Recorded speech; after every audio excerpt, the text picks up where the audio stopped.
Hey buddy, it's Peter, and this is the Honda Rebel 500. This is Honda's sort of lower displacement entry in the cruiser market, and they have one model lower than this, which is the Rebel 300, which is something I will review on this channel, as I will do with almost all Honda bikes, because I'm finally able to film Honda bikes thanks to Riverview Honda. They've given me complete access to their entire vehicle lineup, not just the bikes, not just the ATVs, not just the side-by-sides, but cars and trucks as well. So SUVs, all that stuff. So if you are interested in any of this stuff, along with all the other brands that I cover, make sure you hit that subscribe button, hit the like button, and if you really want to help me out, the more views and the more this channel grows, the more access I have to more things which I can get on film for you. So the best way to help me is just watch this video to the end.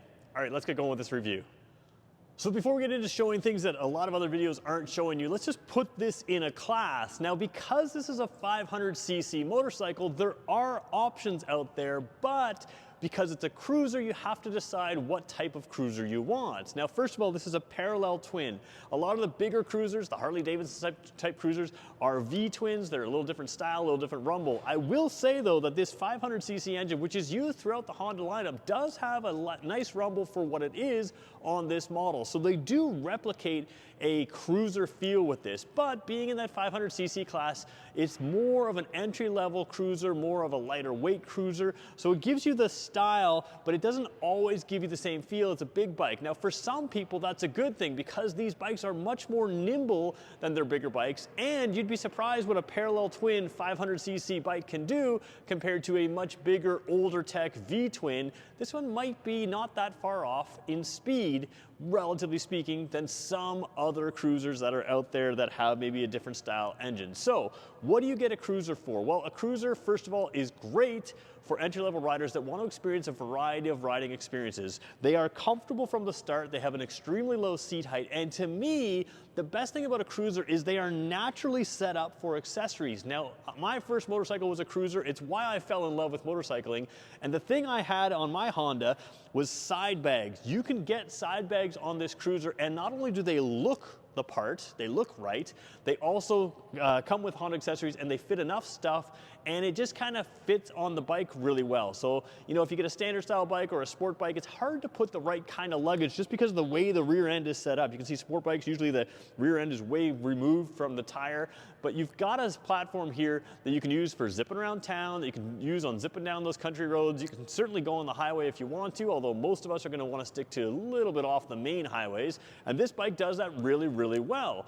The one key thing, though, is if you want to do overnight trips or longer stuff, you can do that even on this 500cc. And if you're thinking about doing that and you're trying to decide about the 300 or the 500, go with the 500 for those overnight trips. This engine has been in lots of bikes around all kinds of long trips, so you can do it on this bike. 300, more for in town, 500, capable enough to do just about everything you'd want to do. All right, let's start with the front, work our way back.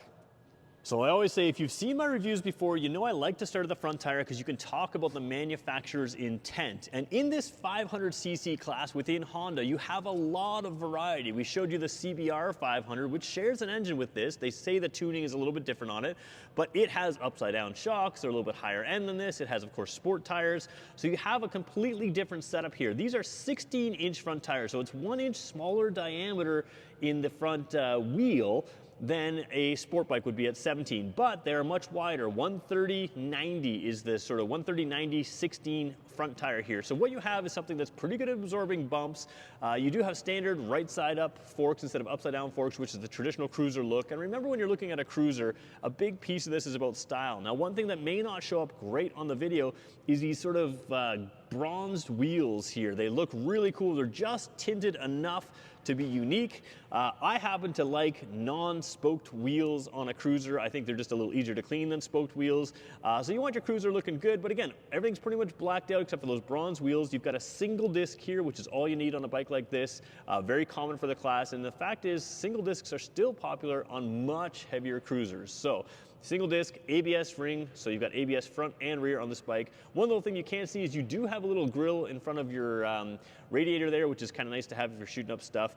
And the tires here are not that sporty. Some cruisers try to have a little bit sportier of a tire. This understands that, hey, we're going down country roads, we're not going to the racetrack, so it's going to give you comfort and style over pure sporting ability. If you want to get more sporting ability, there are other bikes in the Honda lineup, even with the same engine, that are going to be a little bit sportier. But that doesn't mean this can't handle a country road absolutely fine. It can. So taking a look at the heart of this bike, a lot of things going on here. First of all, we looked at that sort of scrambler style Honda in the past, and you can see that the swing arm here is probably shared between the Rebel and the Scrambler. Now there is a tooth difference here. I think it uses different sprocket size for one bike over the other. So you do have a little bit difference in those two bikes there. You have a very low seat height, which is one thing, but into the engine here, that 500cc engine, they say it's tuned for a cruiser to give low end torque, but really this engine is pretty good with that low end torque anyways. It does sound a little different with his exhaust, but again, that 500cc engine is all the power you need to do the very basics. So again, doing highway travel, not a problem. It's capable of it, but most of the time, regardless of your engine size of your bike, if you're on a cruiser, you want to be on those 80km/h, 50-mile-per-hour roads. That's where this is going to shine. It's a fairly low revving engine, so it's more suited to a cruiser than it is to something like a sport bike, in my opinion. So it kind of fits the character here. One thing that's interesting is you have little extra pieces here and some width compared to other stuff. So on a typical small cruiser, it's very narrow, but they have some width here. So you have that mechanical feel of that engine sitting out by your feet. We're going to show you the seating position in just a second here. But again, everything you need, great fuel efficiency. The only catch I would give you is that it's a little bit of a small fuel tank for the Honda class even. The Honda 500s generally have a little bit bigger fuel tank. They went for style here over function. It's not going to matter. This engine gets great fuel efficiency, so even though it's, I think, 11.5 liters, some 15 and 17 liter tanks aren't going to get as much range as this 11.5, but keep in mind it could be a little bit bigger if you're going to do major tours. It's not the end of the world. You're going to hit gas stations along the way, but something to consider. So let's talk about the seating position here. Now remember, Honda has a whole bunch of options in this class with a whole bunch of different seating positions. So you can move seating positions by moving style of bike. But if you want to get this cruiser, some cruisers have a really far forward kind of forward control. Some have more of a mid control. I would call this more of a mid control. So you sit there fairly square. As 6 feet tall, I feel like I'm fine. I'm comfortable on this. If you're really, really tall, you may start getting a little bit crunched in this style just because of the way it is. That's where you would have the more forward controls. But for me, what this does is it gives you a good body position to have good control, a little bit more of a forward reach, which is fine. There's no wind protection here. So if you have a little bit of a forward reach, a little tiny bit of a forward lean, that actually helps. If you're fully upright, it's just going to feel like you're being blown back the whole time. So riding position is very good. It's going to be very comfortable. Firm seat. So this is one of those things that I warn people about. When you sit in a showroom bike and you hop on the seat, sometimes they say, oh, a firm seat, that's going to be uncomfortable. I wouldn't say that this seat is likely to be uncomfortable. There are softer seats out there, but my guess is that this is just fine for cruising around.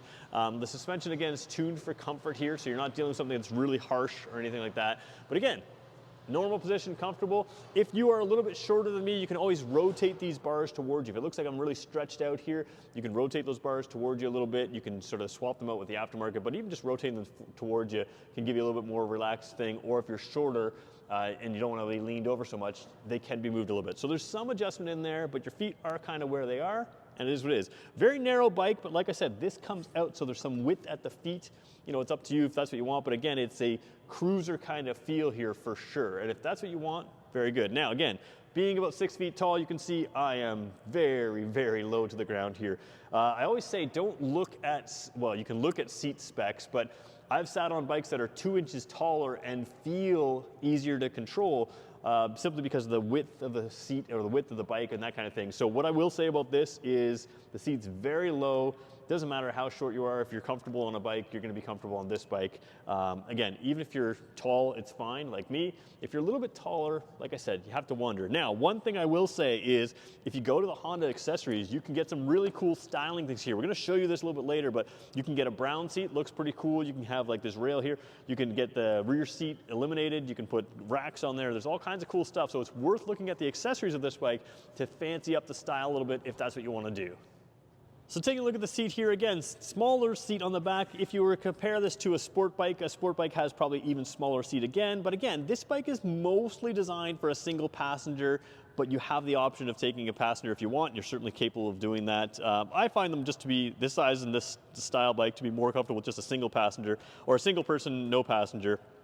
And if you are someone that's never going to take a passenger, like I said, you can put a rack in here, you can take this off, have the clean fender, you can bolt it on and off, like you can switch them back and forth if you want. One thing I do like is this rail is standard, so even if you don't need it as a grab rail, it's a style piece, but it also gives you an extra tie down point to tie some things down if you're putting accessories on. And like I said, there are ways to get bags on this side, bags on that side that clear the exhaust and that kind of thing, so you can put saddlebags on there.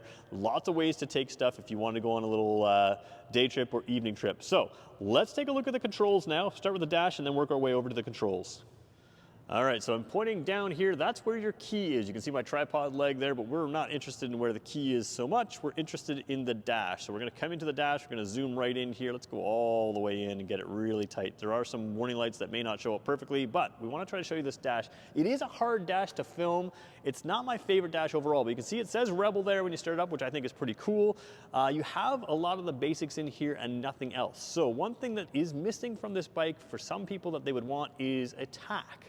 It doesn't have a tachometer on there. That's not the end of the world to me. We can start this bike right up, actually. Hold on, let's just do the start button right there. Oh, that's sorry, right here. So you can start it up there. Again, no tachometer. We're gonna kill the kill switch there.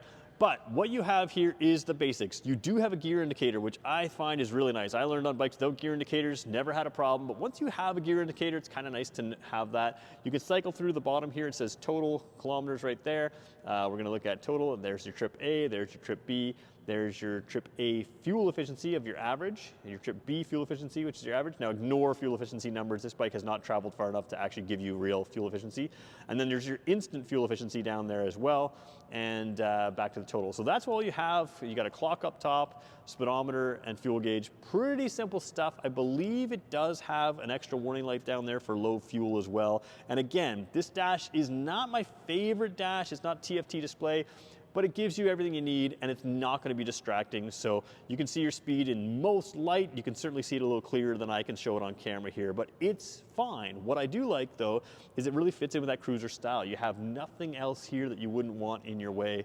I still have some handlebar stuff if you want to mount your phone or that kind of thing, but I like sort of the clean look of it the way it is. Now we're not gonna cut this time. We're gonna go right over to the controls over here. Let's just zoom in all the way. There is no trigger here. So some of the bikes have a trigger to flash to pass for your high beam. This one's just gonna be lock high beams on, turn high beams off, and you've got good sized buttons here on the Honda. So you've got horn right there and signals down here. One thing to remember is sometimes the horn and signals are in different spots in different bikes. So if you come from a Kawasaki or something like that, you're gonna have to just get used to not hitting the horn and hitting the signals there. But again, basic controls. We're gonna jump over to the other side to show you one more thing. Actually, just come out wide angle or standard view here as we look at the controls over there. One thing I kind of like about this, I don't know, I didn't even know this was legal, but the kill switch is always red. This one's just got some painted red numbers here, or painted red symbols, I should say. So you can see that it is a black kill switch, which just, again, looks more cruiser style. Same thing with the hazard light. A lot of times that can be red. That's a hazard light or warning light, or four-way flashers, we call it. And then the start switch down there. All good sized chunky buttons, easy to work with bigger fingers or gloves, easy to find all the time. But again, style-wise, pretty decent. And even the mirrors, I don't mind them. Nice and small off the handlebar, very cruiser style. One thing I do want to show you is lighting on this bike. Let's just show you that in the front, and then we'll keep going through. All right, so taking a look at the front of this bike, this is a cruiser as we've talked about, and a lot of people in cruisers are gonna be wearing black. The bike is black. Having the extra lights on all the time just gives you a little bit extra width, not just in the daytime, but also at night. And I really like that they're LED signals. You can see when you turn the signal on, which is pretty cool, it doesn't just go brighter, it actually fully turns off. So it's more visible, just little silly little Honda things that make a lot of sense to keep you a little bit more visible. You also have the same headlight we've shown you on the SCL 500, that scrambler version. So you've got the low beams down there. Let's just see if we can get the high beams on for you for a second. I think they turn on. Yep, so there's your high beams there. Oh, you do have a flash to pass. Oh boy, I gotta show you that button one more time. I didn't even think about that. So I'll show you the flash to pass in a second, and then we'll continue through. All right, back over here, lock the high beams on, put the high beams off, and push this down to flash to pass. So instead of having the trigger, you've got it all built in the same button here. I apologize for not thinking that through. I've seen these buttons before and touched them before. I just assumed because the other bikes have the trigger that this one didn't. So there you go, flash to pass, lock it on. In the center is your regular headlights. All right, let's talk about this bike. So who is this bike for? Well, to me, it can be confusing because there's the 300 in the lineup. Honda's Rebel 300 has very similar styling, and if you like the styling, that's an option if you're considering the other 250cc bikes. The 300 has a little bit more power, a little bit more, or a little bit more engine displacement, I should say, than some of the other 250 bikes, and that's really, really entry level. Once you move into the 500cc, you're still entry level capable. This is not going to be an intimidating bike, but how is this set apart from other bikes in this class? Well, the 471cc is no different than other bikes.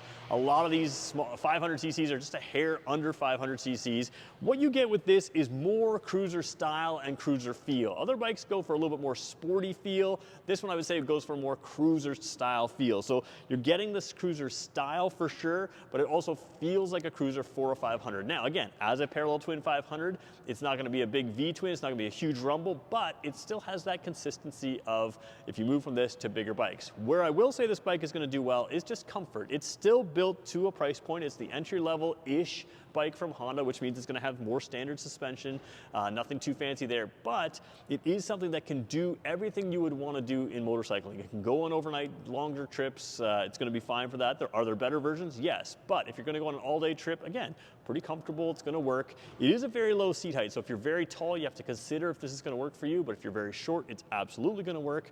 And like I said, the only issue I have with it if you're doing longer trips is the fuel tank is a little smaller than it could be.